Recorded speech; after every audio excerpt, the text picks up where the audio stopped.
당신이 대인관계를 사회생활 하다가 어떤 사람이 이 현상을 보이잖아요. 그러면 일단 머릿속으로 알아야 돼. 아, 이분은 그런 문제가 있기 때문에 저분하고 대인관계하는 게 쉽지 않겠구나.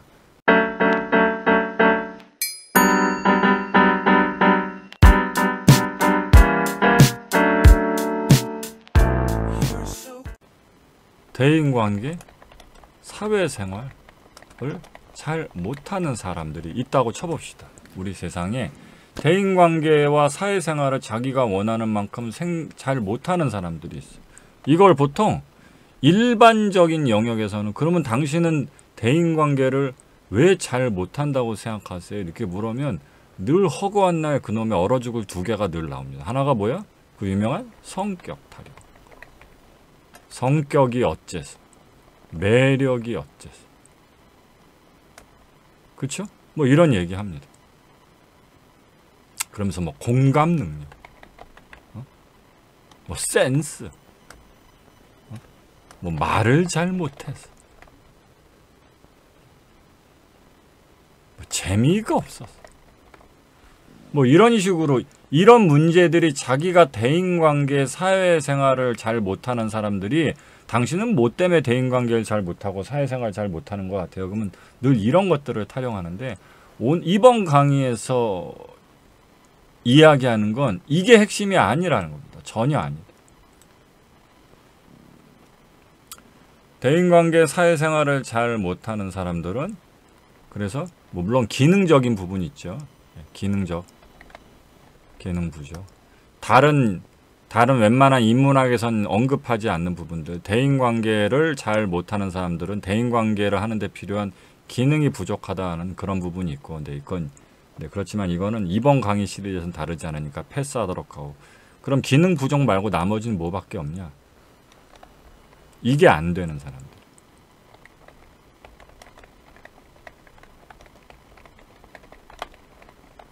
이런 것들이 안 되는 사람.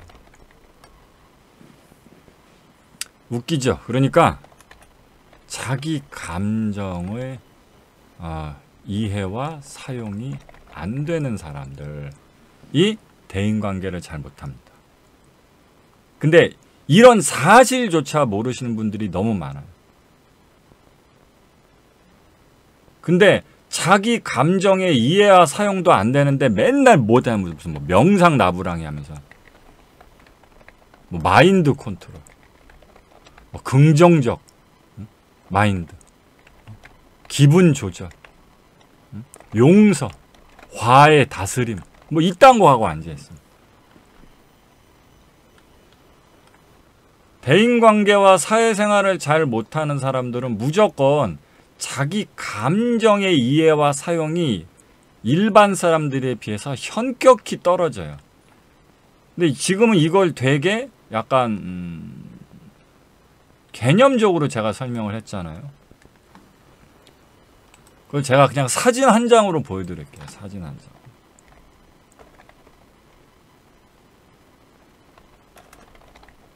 제가 이걸 실제로 강의 때도 제가 설명을 드렸어요. 나는 솔로다 16기에 나온 현숙 이런 분들 사진 한 장으로 다 설명되죠. 그다음에 또 한 분 워낙 유명하신 분이죠. 이분도 가볍게 말아드시는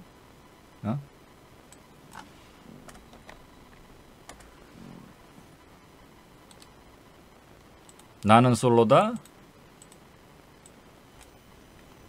영숙 이런 분들.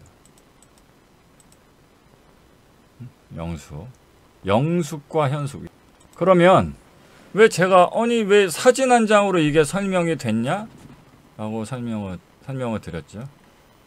그때 제가 이거를 이런 명칭으로 베이스 감정이라는 이론으로 제가 예전에 설명을 드린 적이 있어요. 베이스 감정이 뭐냐면요.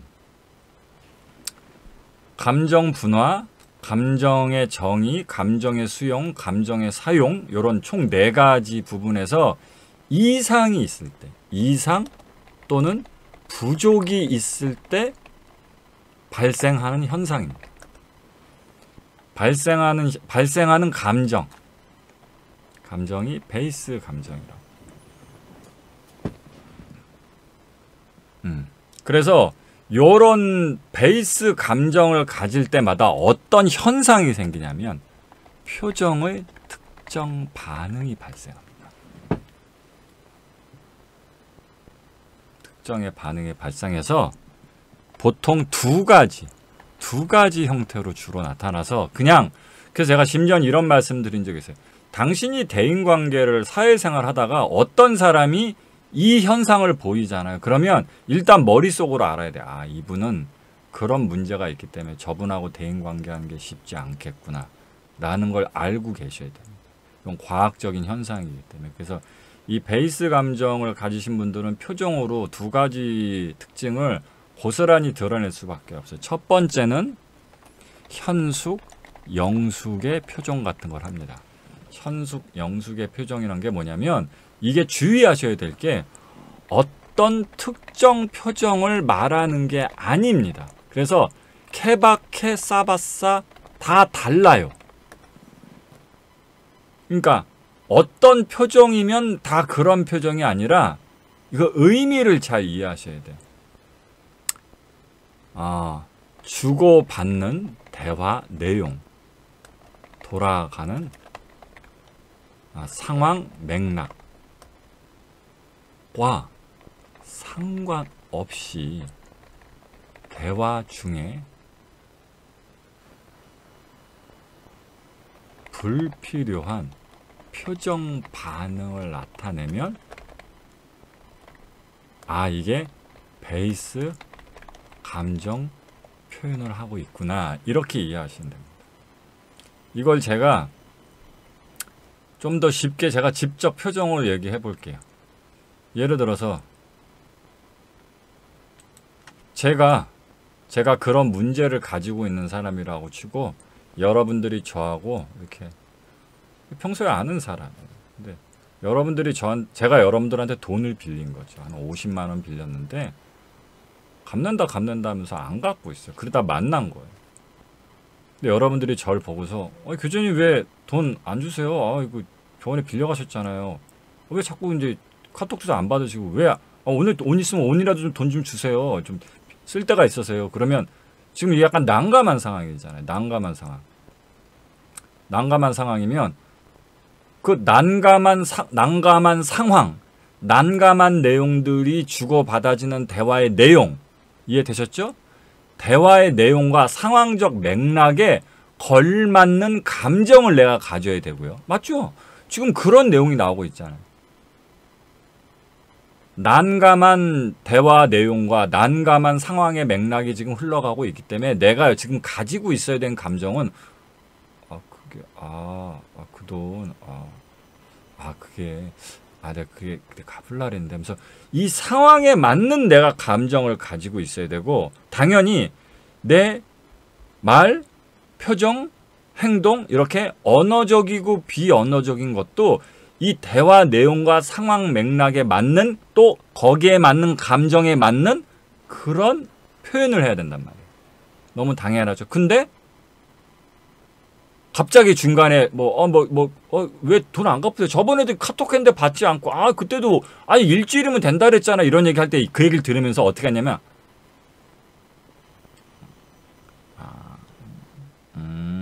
그거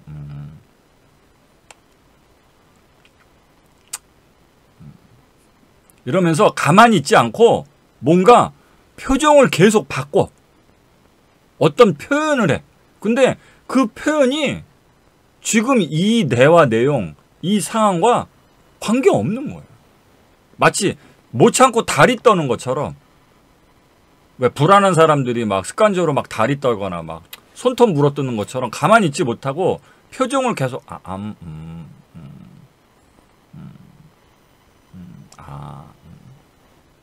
그때 이러면서 이런 행동을 막 행동을 하거나 표정을 해요. 그럼 그게 뭐다? 그게 베이스 감정 표현입니다. 대충 어떤 건지 아시겠죠? 그래서 여러분들이 나는 솔로다 16기 돌싱 특집에 나온 현숙과 영숙이 어떤 자기가 원하지 않는, 탐탁지 않는 대화 내용이거나 상황이 돌아가거나 자신이 그런 좀 불편한 대화를 들어야 하거나 그런 상황에서 딱히 뭐라고 할 수 없을 때 계속 어떤 표정을 통해서 대화 내용과 상황 맥락과 관계없는 표정을 계속 표현한다는 걸 알 수 있을 거예요. 그런 것들을 보통 베이스 감정의 표현이라고 합니다. 이해하셨죠? 그래서 이렇게 첫 번째는 이렇게 그 상황과 맞지 않는 다양한 감정 표현, 감정의 표정 또는 행동의 표현을 하는 그런, 그러니까 좀 많이 다양한 쓸데없는 여러 표정, 반응, 행동들을 하는 방식이 있고요. 두 번째는 늘 한 가지만으로 땜빵 치는 방식이 있습니다. 이 현숙과 영숙은 첫 번째에 해당되는 케이스고요. 두 번째는 늘 습관적으로 단 한 가지만의 베이스 감정으로 거기로 늘 회귀하는 방식이 있어요. 주변에 보면 이런 식, 예를 들어서 뭐 화가 나든 짜증이 나든 당황스럽든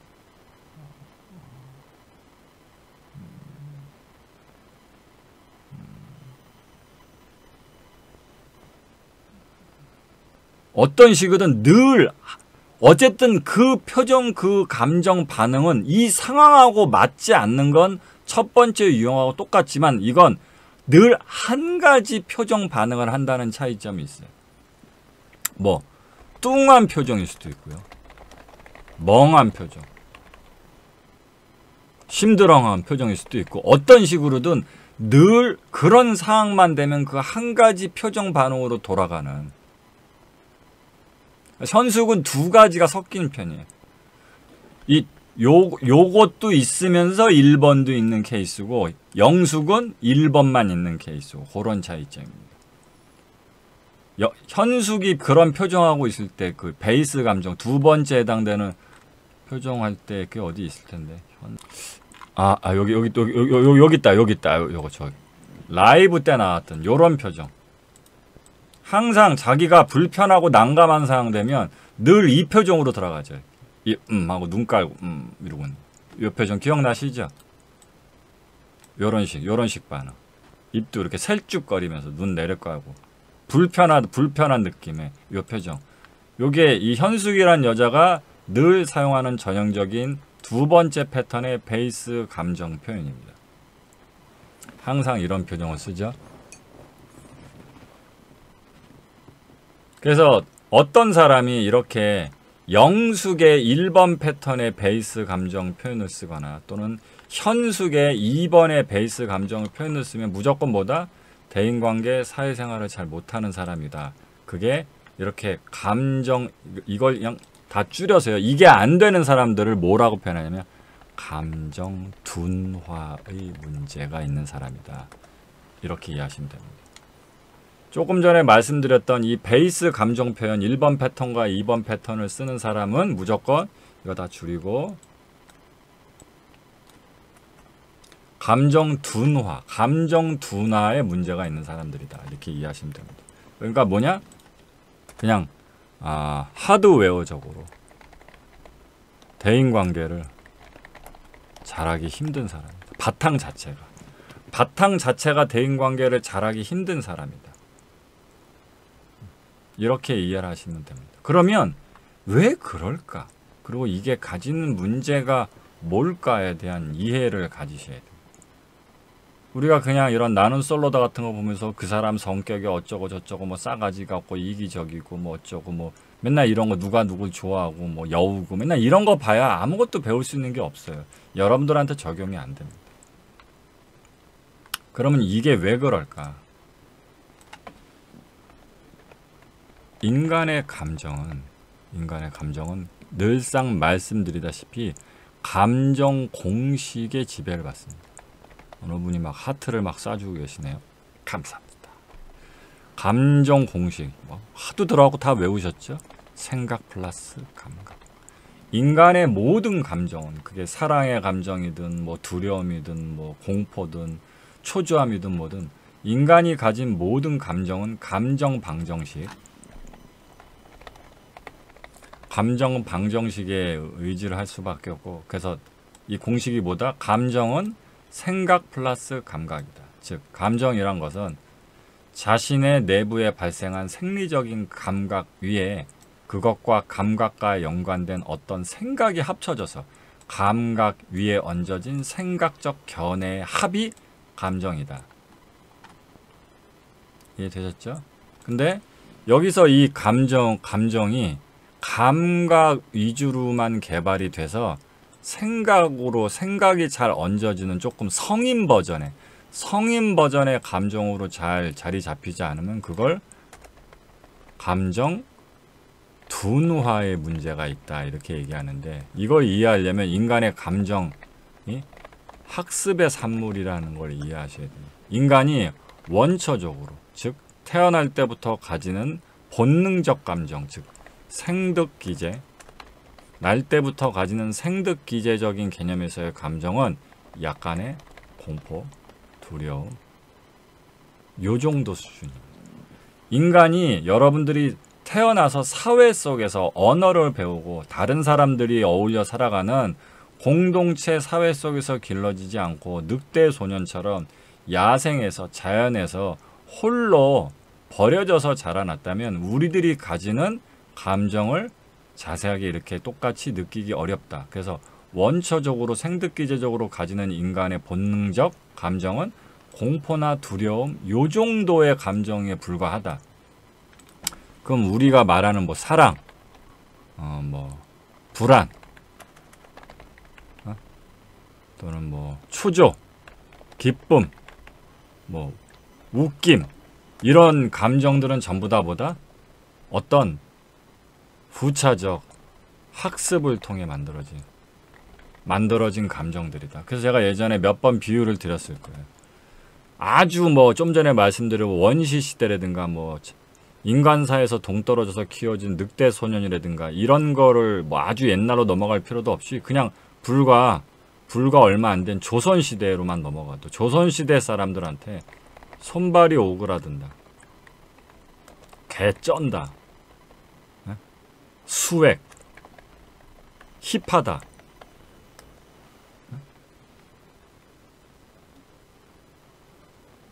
이런 부분들의 감정적 표현을 얘기를 하면 이 사람들, 조선시대 사람들이 이 감정을 공감할 수 있느냐, 제가 이런 비유를 드린 적이 있을 거예요. 그때 이런 표현이 없기만 한 거지, 조선시대 사람들도 손발이 오그라드는 감정은 느꼈는데 그걸 다만 손발이 오그라든다고 표현하지 않고 뭐 수치스럽다 이렇게 표현했다, 또는 뭐 개쩐다 하고 뭐 멋지다 이렇게 표현했다. 즉 감정 같은데 다만 지금 이렇게 현대적으로 표현이 달라졌을 뿐이다 이렇게 주장하신 분들 계시지만 전혀 그렇지 않습니다. 수치스럽다는 감정과 손발이 오그라드는 감정은 다른 감정입니다. 멋지다는 감정과 힙하다, 수액, 개쩐다 이런 감정은 다 다른 감정입니다. 그러면 어떻게 이 조선시대 사람들은 우리가 얘기하는 손발이 오그라든다, 개쩐다 이런 감정들을 알 수 없다고 얘기하냐. 지금도 여러분들이 얼마든지 쉽게 체험해 볼 수 있습니다. 보통 남자들이 소개팅 해서 여자 만나고 오면 주변 친구들이 항상 물어보죠. 맨날 뭐 물어봐? 똑같잖아. 이뻐? 맨날 이쁜 거 타령을 하잖아. 남자가 여자를 소개받고 왔어요. 소개팅을 하고 왔더니 같은 동성 남자친구들이 물어. 야, 여자 이뻤냐? 야, 이뻐? 이렇게 물어봤을 때 요렇게 대답해다. 하나는 이쁘장해. 두 번째는 이뻐. 자, 어느 쪽이 더 이쁘다고 느끼십니까? 어떤 남자는 자기 소개팅한 여자를 이쁘장하다고 얘기하고, 어떤 남자는 그냥 이쁘다고 얘기합니다.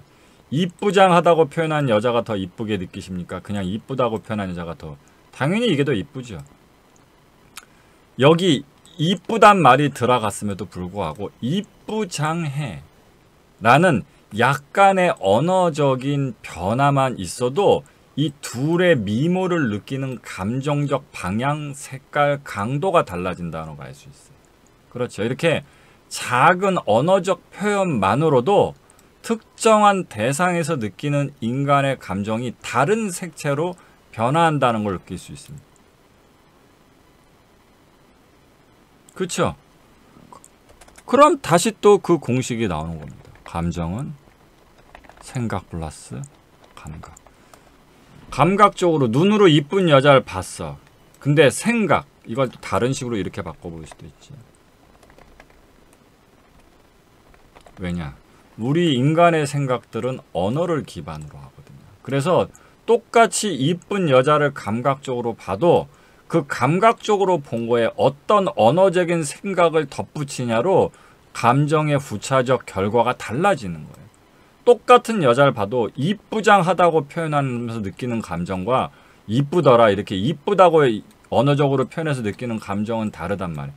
이 작은 언어의 표현만으로도 감정이 달라진다는 걸 느낄 수 있죠. 그렇다면 수치스럽다. 손발이 오그라든다. 이 정도의 표현 차이는 어떨까요? 완전히 다른 편이란 말이에요. 이걸 제가 굳이 좀 자세하게 여러분들한테 설명하면 수치스럽다는 거 뭔가 자, 두 개 비교해 볼게요. 이분법적 관점으로. 둘 다 뭔가 창피한 감정이지만 수치스럽다가 더 진지하고 무겁게 느껴지십니까? 손발이 오그라든다가 더 진지하고 무겁게 느껴지십니까? 수치스럽다와 손발이 오그라든다 둘 중에 어느 쪽이 훨씬 더 진지하고 무겁게 느껴지십니까? 당연히 이쪽이 더 무겁게 느껴지시죠. 그렇죠?